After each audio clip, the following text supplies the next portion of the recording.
Now we join Jim as he teaches us how to figure the kinetic energy for your archery setup.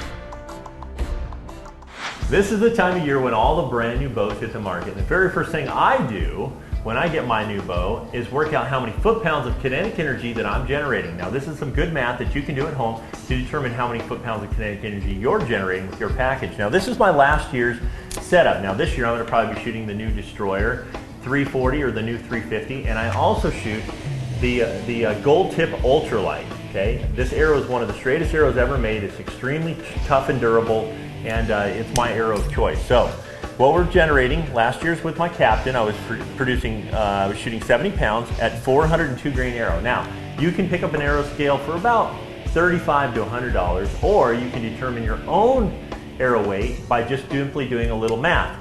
All of the arrows pretty much today have a grains per inch rating on the arrow that you can take off of it. And the way that we do that is I'm shooting a 29-inch arrow, okay, at 8.7 grains per inch.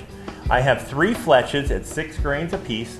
I'm shooting a 100 grain field point, okay, and the nock weighs about 12 grains, and then the insert about 20, and that rated us up to 402 grains for this arrow, which is an average arrow weight today. If you've got a shorter draw length, you can shoot, IVO ratings at almost 350, but on an average, a good all-around hunting arrow weight is about 400 grains.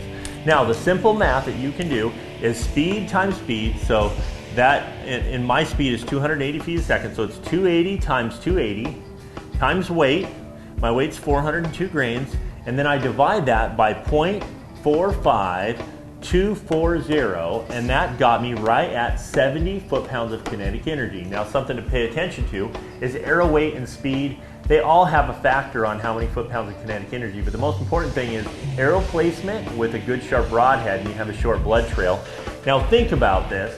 Fred Bear shot everything on the North American continent with a 48-pound recurve with less than 30 foot-pounds of kinetic energy. But today, that's not really realistic. We need to be trying to up that, but I have had several of my kids over the years shoot less than 45 pounds and shoot clear through a deer or an elk. But the more kinetic energy you're producing, the more likely that arrow will pass through that animal and you'll have some short blood trail. So do the math for yourself. Pick up this little thing, record this little segment, and do this on a piece of paper and pass it along to your friends, and this will make you a little bit better bow hunter with selection of a new bow and a new arrow and working out your own math.